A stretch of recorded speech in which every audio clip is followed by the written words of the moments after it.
Welcome to the seminar. How has pandemic changed game design? What up? Oh. All right. So because I'm a super nerd, I always have an agenda for every slide. So agenda for today, we'll do some introduction. Then we'll talk about changes, pretty much gaming trend during the pandemic in general. And then we'll talk about changes specifically in tabletop RPG. And we'll have a Q&A. If you have any questions, feel free to ask. So this is me. I'm Joanna. I'm a game designer, mostly in the VR, AR spectrum, but I also do mobile design, game design, and also tabletop game design. For example, I recently did a tabletop game, which is a roulette system called Here Comes Yokai, which is everybody plays a monster, which is pretty fun. And welcome to play with us a game sometime. Hell yeah. During this time. I also mostly do game research, and some topics I do are mostly game design related. For example, using game design as a tool for education, for STEM, sports, and systemic thinking in children. Also, tabletop games in terms of like how people collaborate and how people form a group of collective learners and create creative tools.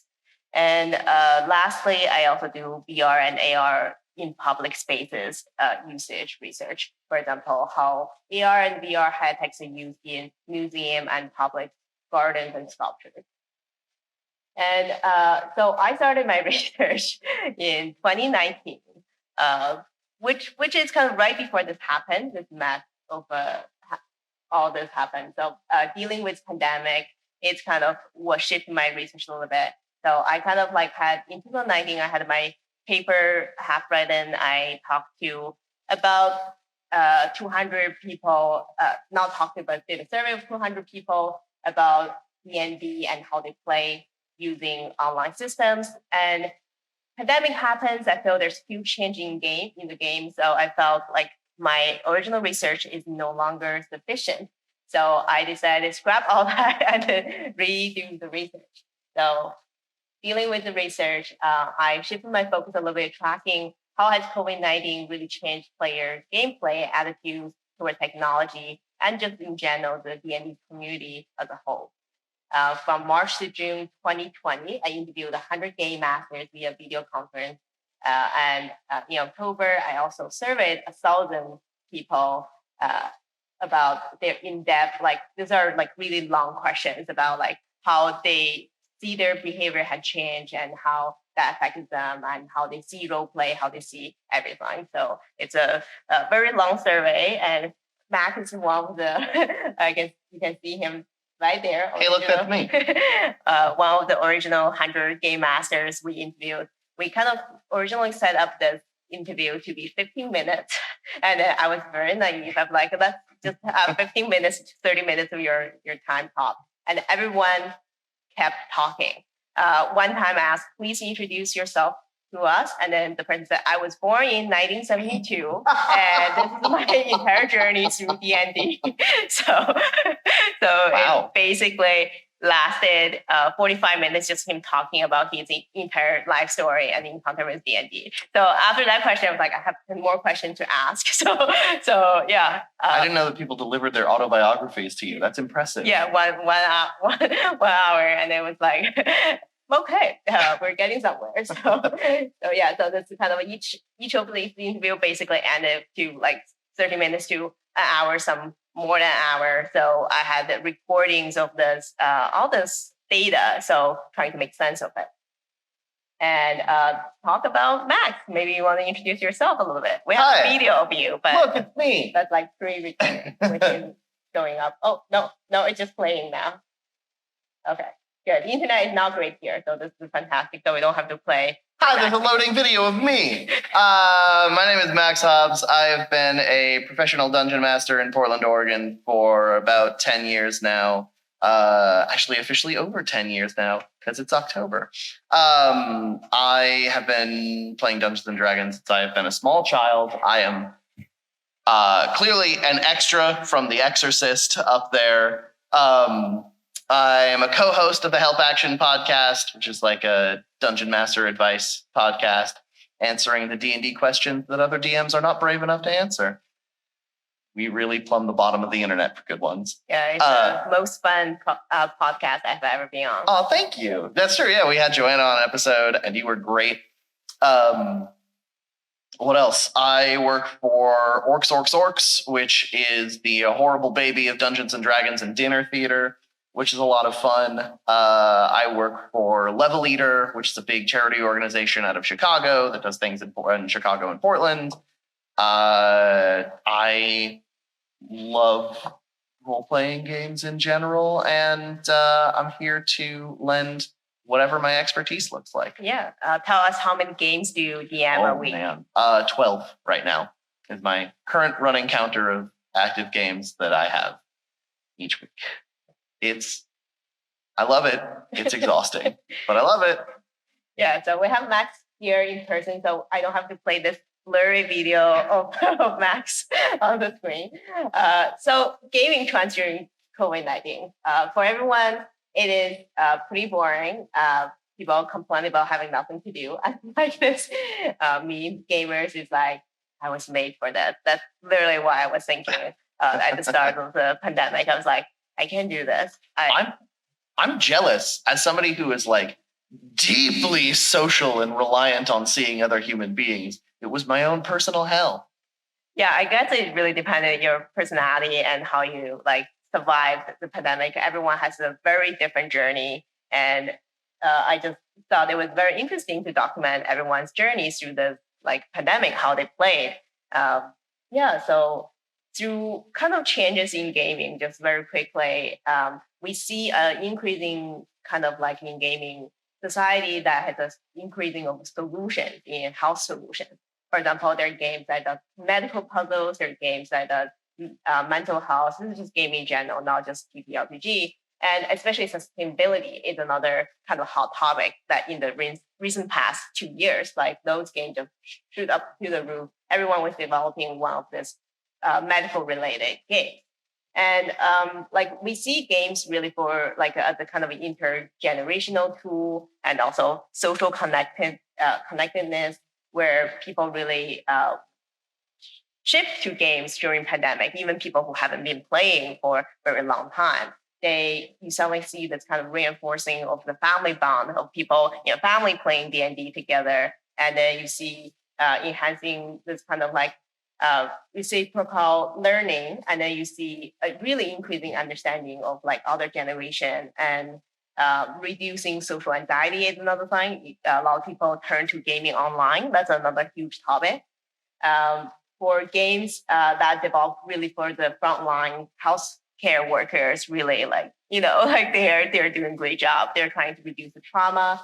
I have some games here. For example, Eterna is one of the games that is an online game that invites everyone to basically help with the medical research. And then one of, I think, the country developed their own COVID vaccine based on playing this game. That's cool. So I think that was really cool. And also we have gaming that helps like healthcare workers. Like I said, like this is a large projection gaming where they can nurses can move and then try to fish or something to do with the fish. I forgot the details, but they're really cool. And then another one I put up here is a game I have developed during the Games for Change Festival, which is a sustainability game. It's a community garden, but virtual one. So you can use augmented reality to play a garden anywhere you want, basically. That's cool. Yeah. When you said medical games, started talking about VR games, the only thing I can think about is Surgeon Simulator, and that game has helped exactly no one. Yeah, like VR is not there yet. The Glove Center. It's like, how do you control precision? It's not very well, difficult. apparently. Yeah, like flipping burger is already like pretty difficult. Yeah. Anyway, I can talk about flipping burger in VR all day long, but yeah, that's a totally different topic. So multiplayer is another increasing. We see an increase of multiplayer, especially for remote working environment.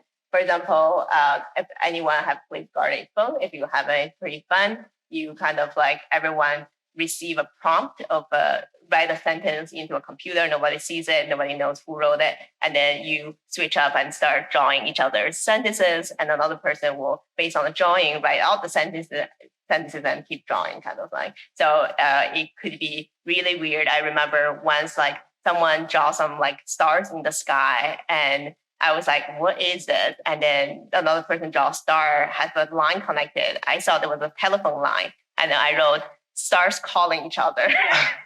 I love it. And then that just like someone took that as movie stars calling each other. So it was just like insane at the end. So those kind of games really help the meaningful interaction going with a common object, which is game. And we see that a lot in the remote workplace. GeoGuessr or D&D apparently is on the rise because a lot of corporate decided to hire game masters to play for their company. I recently hired Max for a game for my company to play a mini session. So this kind of theme is definitely happening. We see an increase of games shared among people who usually don't play games. The big one that me and my friends would play to, relax and reconnect was any of the Jackbox games. Those are a lot of fun. Totally appropriate to play at work all the time? Probably not. But still a good time. Yeah, I think Cards Against Humanity is one you probably don't want to immediately play with your boss. But depends on, how they are, I guess.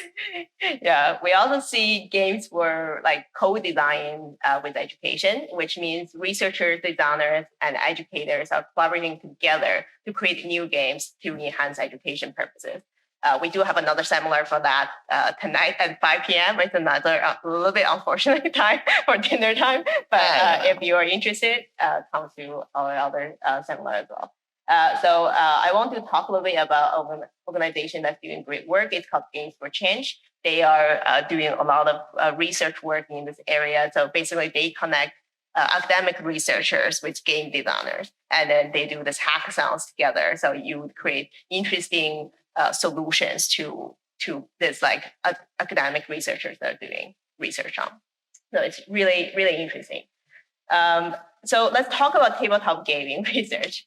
So gaming industry really seemed to find its way to flourish during the pandemic. Like a lot of people mentioned like their store sales has went up, like gaming has really gone up. Like it kind of fall down a little bit in the beginning, but then it immediately rise to the roof.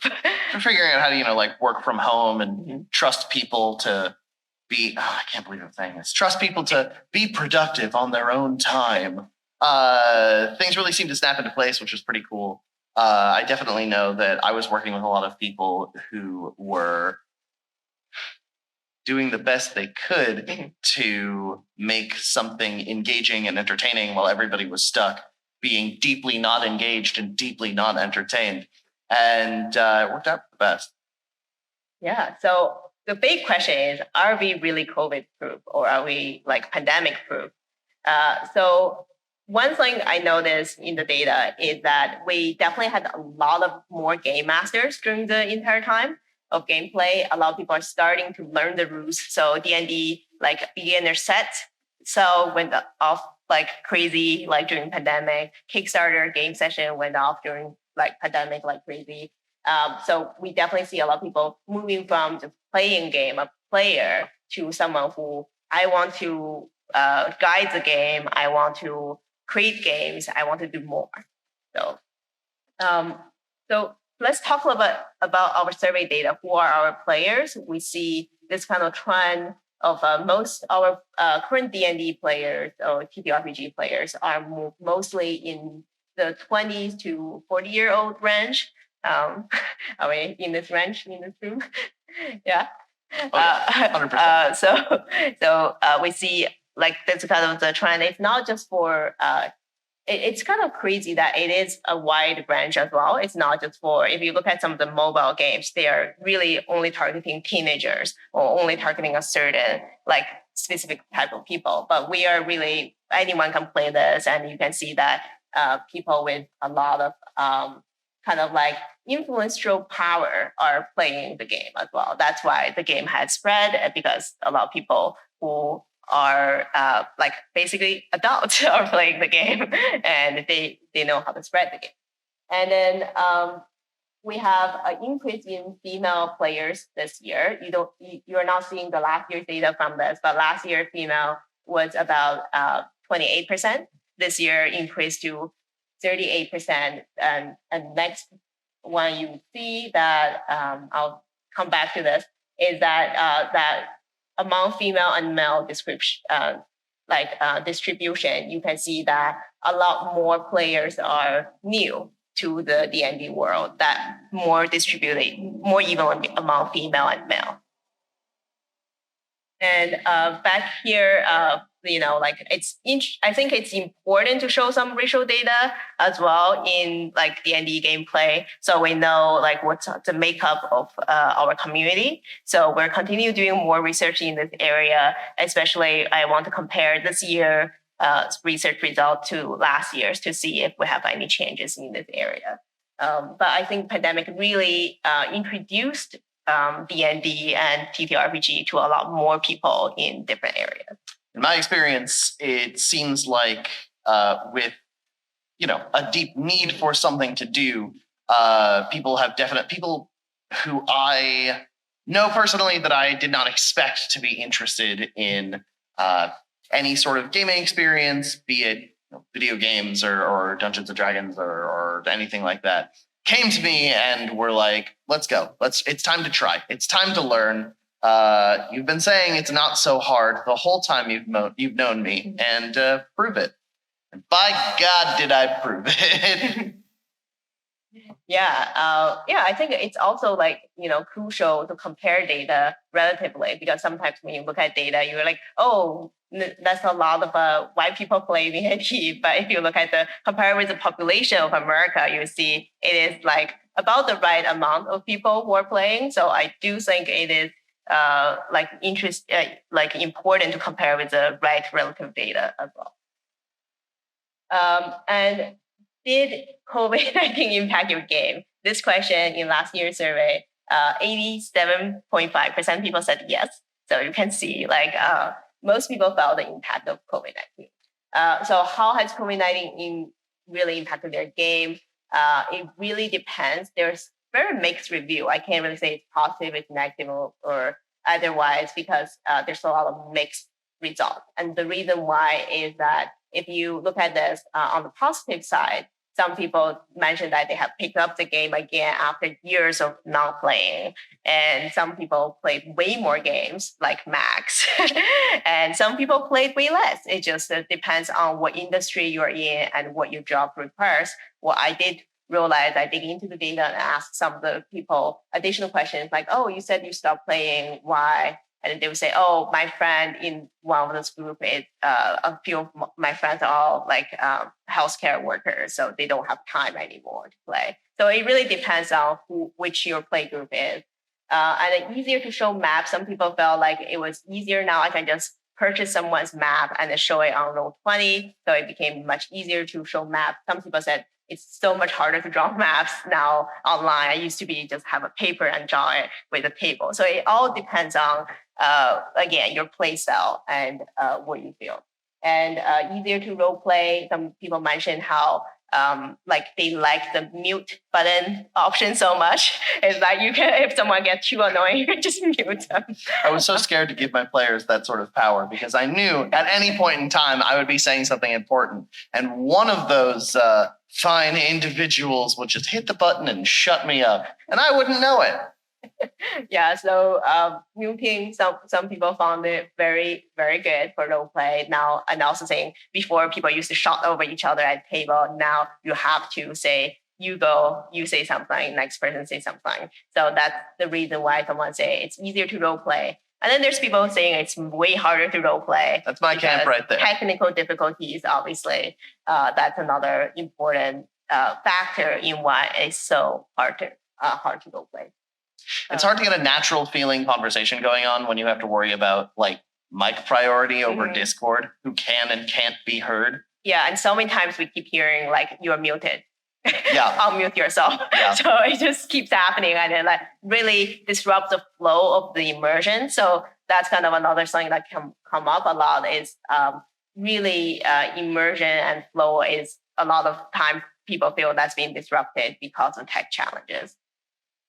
And so these are just some quotes. I'm not going to read all of them. I found it funny, the last one, Zoom has been working great, both for the kids camp and playing with friends. I do all my runnings through Roll20 with the kids so I can see their roles, cheating devils, and to set up battle maps and encounters. It works really well. And then there's people who really didn't like Roll20. Max is one of the example here. I really appreciate what they're trying to do, and I appreciate that it's a free program and it's accessible to all people, but like, why does it have to take up so much of my computer's effort and energy to do anything? Why?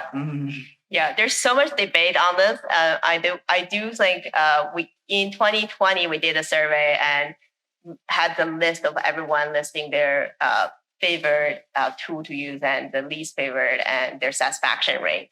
And Roll20 is the most used tool, yet has the lowest satisfaction rate. Also, again, I want to say I don't work for any of these companies, so this is all just purely research. But you see some more ones as well. So some negatives, like people talk about how the natural flow, like we talked about, and mixed reviews. People said that roleplay got harder, but combat really improved significantly because the use of combat enhancing tools online, which they couldn't use before in person. You know what my favorite tool that I found was? Yeah. That added like a whole lot of fun for me in particular. I don't know if my players thought it was fun as I did, but I enjoyed it. Found a voice mod program that had like a full soundboard worked in on it too. So I can just hit buttons and make it make all kinds of sounds. And I'm sure that wasn't even a little bit annoying at all, even once. Yeah, that sounds fantastic. Yeah. Definitely need the name of that program later. It's called Voice Mod. Okay. Yeah. All right. Super easy. Awesome. So what's really the difference between the pre, during, and post-pandemic for player behavior? I have this loop GIF here where you just sleep, you game, you sleep, you game. So that's kind of the online element, I think, is the most part of the pandemic behavior change. So let's talk about online. So in 2019, when I did my first survey, I asked, have you ever played an online session? About 45% of people said no, they have never played an online session. In 2020, the data shows you can see only 8.5% of people that they have never played online. A huge, huge difference. So that means 91.5% of people have played an online game since the pandemic, which is a very, very different like results. We can think of how people change their behavior so fast. Even some people I talk to, like the people who are born like in the 70s or earlier. This person was born in 1972. Now, in 1972, the internet was a series of nuts harvested by it. Continue, sorry. Exactly. So for example, those kind of people's story is, I have tried internet 30 years ago, 20 years ago, 10 years ago. No, it doesn't work. I do not want to game online. And then like, have you tried Zoom session? And I'm like, no. So I think there's in the beginning of the pandemic, there's a lot of resistance, right? People were saying, no, we'll just wait it out. Like, I remember specifically in March or May 2020 when I did all the interviews, some people's attitude was seriously, I'll just wait this out. I can do this. I can hold this. And then good luck, those people. In September, I did the second round of interview. I'm playing online now. So yeah, people's behavior changed really quickly. In terms of tools, this is the tools people use in 2019 to 2020. So it's a bit of a like things have changed since then. But we can see it's about the same. That Discord is number one used for communication tool. Zoom the second, and Google now called they changed their name so many times I can't even keep up. What are they now? Google have Google Meet, and now they're called Google Chat. It's the same thing, keep changing it. I don't know. So make up your minds, Google. Come on. And game mechanic too. But when I say game mechanic, I'm talking about character sheets. I'm talking about rolling dice. So you can see Roll20, D&D Beyond, Discord bots are mostly used. I think now after pandemic, I think like D&D Beyond went up a little bit in terms of ranking of frequency of use. Map creation tool is the most difficult to map out, like because there's so much variety, so many things. So we have low tech, like pen and pencil, digital printing, and all that. Mid tech, I'm talking about softwares that's 2D this way. High tech, I'm thinking about tabletop simulator, Tailsphere, that's relatively new, Tail 5, and then any new next generation of 3D VR AR tools and creative tools. There's so many out there these days, but I do think that's very hopeful. That's great to see people, how their attitude toward technology change. Also, if you haven't checked out Tailspire, you absolutely should. It's a super cool program. Not at all sponsored. Yeah, none of this sponsored. I got no money. People should pay off some money. Yeah, come on. Tailspire, hit me up. So DM prep time. So this is kind of just like what I saw as the importance of like developing tools when people are developing tools for D&D, just to let people know this is how DM is spending time. This is a map from actually 2019, and then I think in 2020, map creation time has increased to 60%. So a lot more people are spending even more time in map. And this is for a homebrew campaign. A module is very different. I have another chart for that, but I don't have it here. But this is for people who homebrew. Let's talk about the emotional journey of the TTRPG. Max, I will let you talk about how your emotion went through the pandemic. As somebody who is terrible with computers and digital products, just as a whole, really not in my wheelhouse. This chart almost perfectly represents my own emotional journey about figuring out how to make what I love to do work, except that first little dip, that climb should be more of a cliff for me, and I should still, I don't know how many pieces of myself I left behind climbing that cliff, but I really don't want to go back and look. I struggled really hard getting everything lined up correctly so I could have an interesting, immersive, and rewarding time, not just for, my players, which is important, but a lot of people running games, a lot of people, any game you want to pick, a lot of people running them forget that you, the person running them, having fun is another essential component of that game. And if, like with what we see here, you are in one of those valleys, if you have dipped down low, your players, your friends, I'm going to assume that most of the time they're your friends, will notice and will not have as much fun because they want you to be having a good time too and not to be miserable. But I will admit that I got noticed seeming entirely miserable, and that climb, that working my way back up was really on the shoulders of people who, decided to help me out, decided to teach me how to look into these things more and act as not just, my players, my friends, my clients, but my support team for a little bit. So I could get the ball rolling and I could get more comfortable and I could have more fun and I could be more happy making these things work like this, just sort of settling into how isolated I felt because I need to be around people to survive. But it gets difficult at first, but if you stick with it, I promise it gets better. Living proof that it gets better.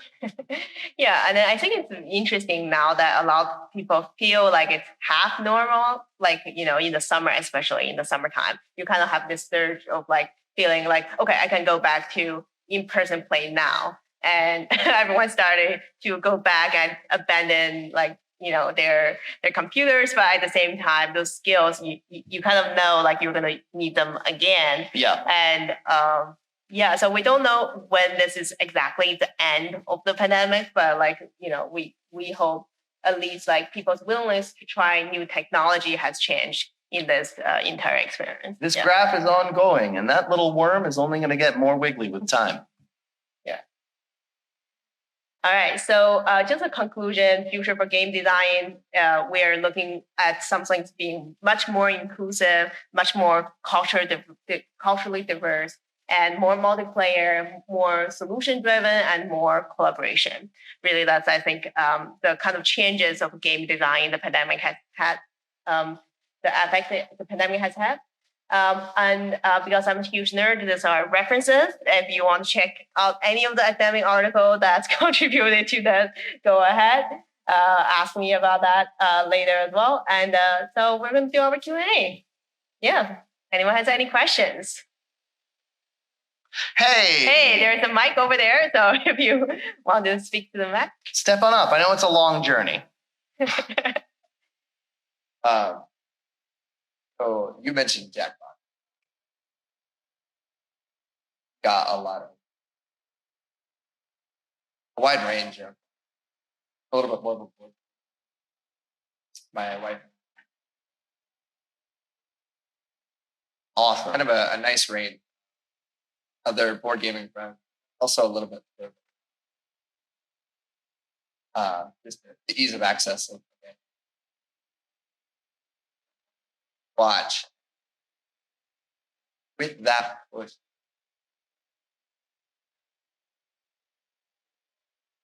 Let our group play, because I think that really I don't know of anyone else that adds that up and play, because almost everyone knows how to use a phone now.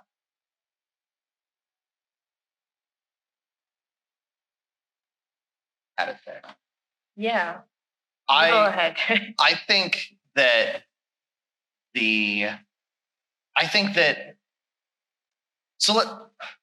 let's look at Jackbox as an example of like a digital board game. Yeah. And there are more digital board games out there. But I think the industry is inevitably moving to that sort of like not quite cross-platform, but like God, what's the word I'm trying to say? Like interwoven platform sort of system where you can be what now? Multi-platform. Thank you. Yes, my brain is off today. That sort of multi-platform system where no matter what sort of device or whatever you have in your hand, you can be part of something that your friends and everybody else is doing.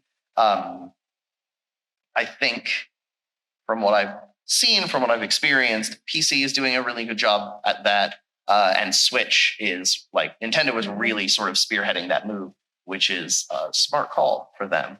But we're slowly starting to see people catch up. And I think that particular style of gameplay is only going to get more and more popular as we move forward.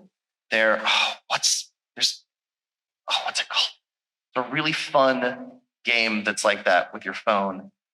It's almost like charades, except you hold your phone up to your forehead that has a word on it, but you can't see what it is, and people are trying to tell you what the word is without saying the word. And that would easily be something that you could do online, assuming you don't look at your own camera. Come on, don't do that to people.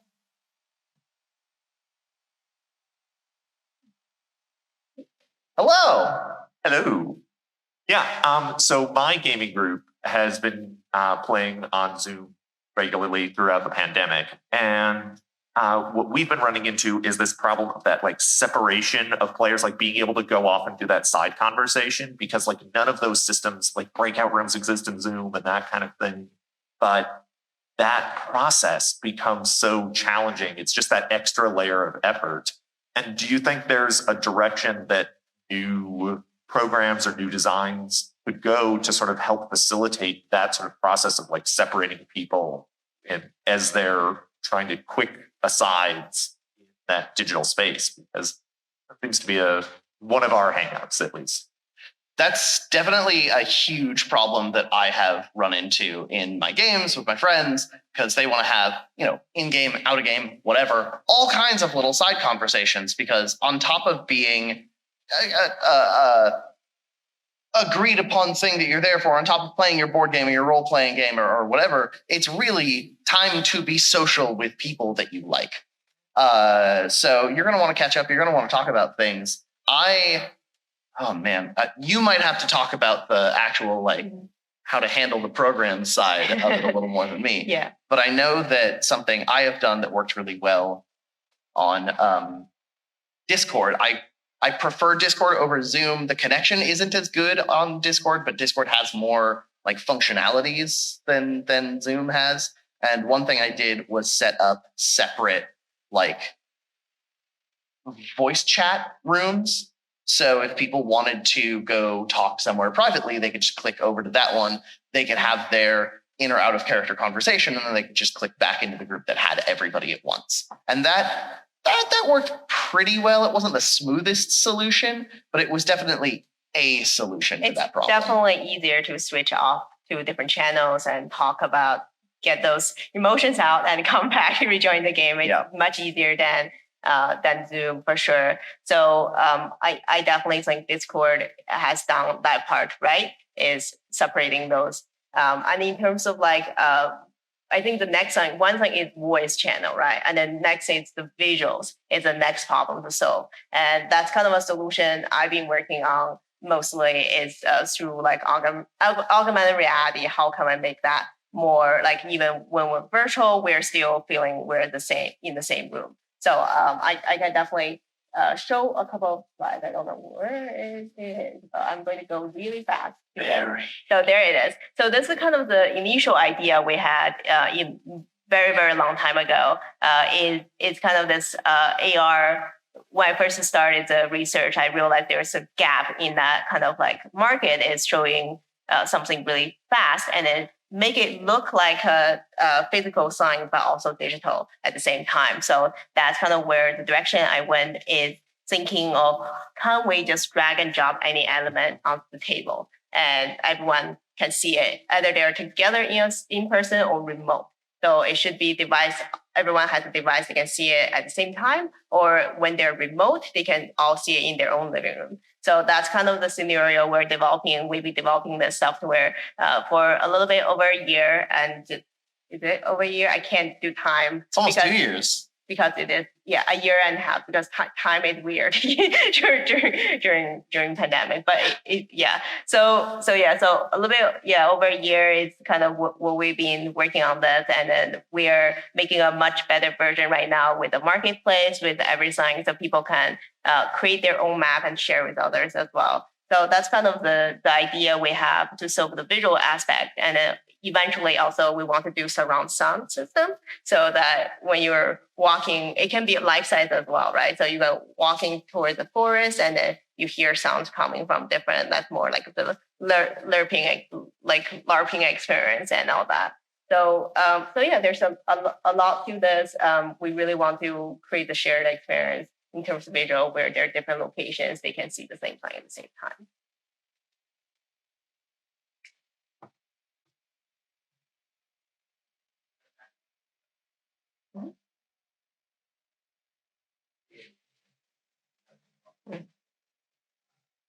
What kind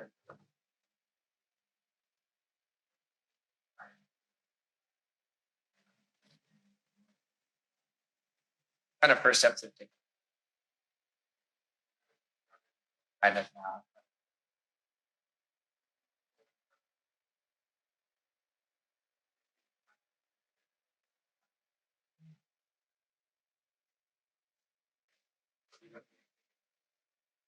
or actually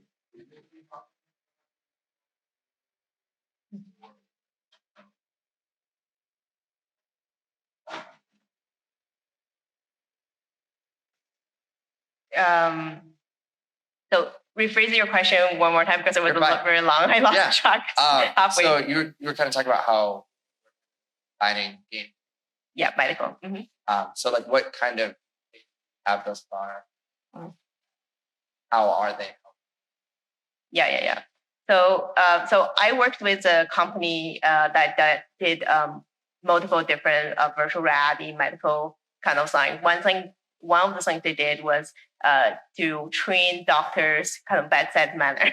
It's a classic sign you can do in virtual reality. It looks more semi-real than like role play, especially where remote role play cannot be as easy. You can get into this virtual reality environment. You literally see the wound on the patient, right? And then you can now start talking, because if you're just doing role play over Zoom screen, it gets a little bit difficult. You can't get the feel of like the gush feeling of like, oh, I'm there. This person has a broken bone. Like, what do I do? So that's kind of one of the projects that they were working on. So that's some of the science that helping this medical science to advance more on the, like, I'm talking about virtual reality role play kind of side. And augmented reality, I think, can be used in a lot of medical procedures, and because it's more easy to be precision. And when you some of the AR, you can have the headset and they can track your finger and hand gestures, and that really works well with medical procedure a little bit more, and like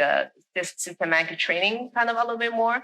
And I also do see a lot of just video games, mobile games, that's starting to like teaching like people the beginner level of medical science that was not available before, right? Like we talked about even like teaching about like how to create one single cell or something, like on a very basic level, like for kids, which is fantastic. Yeah. A little more like virtual.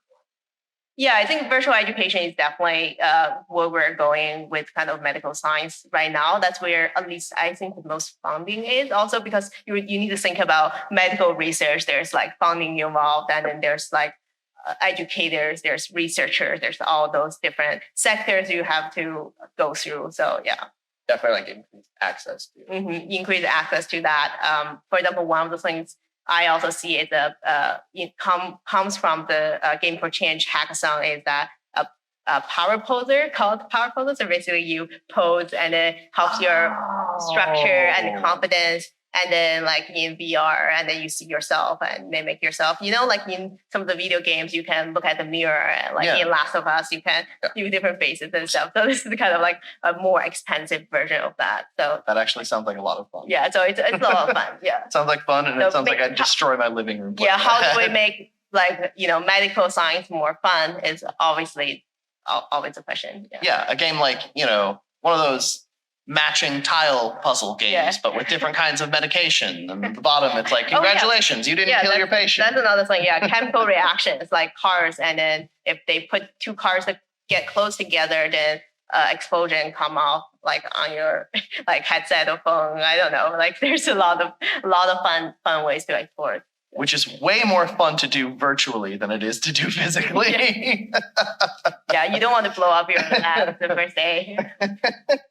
I'm going to go ahead and say right now, don't do that. Full of good advice. Thank you. Thank you. All right. I think that's it. Yeah. That's it. Thank you all here for joining us. Again, my name is Max Hobbs. You can find me at Dungeon Master Max pretty much anywhere online. And make sure to check out Help Action at help-action.com. We sound like a vague protest group. We're not.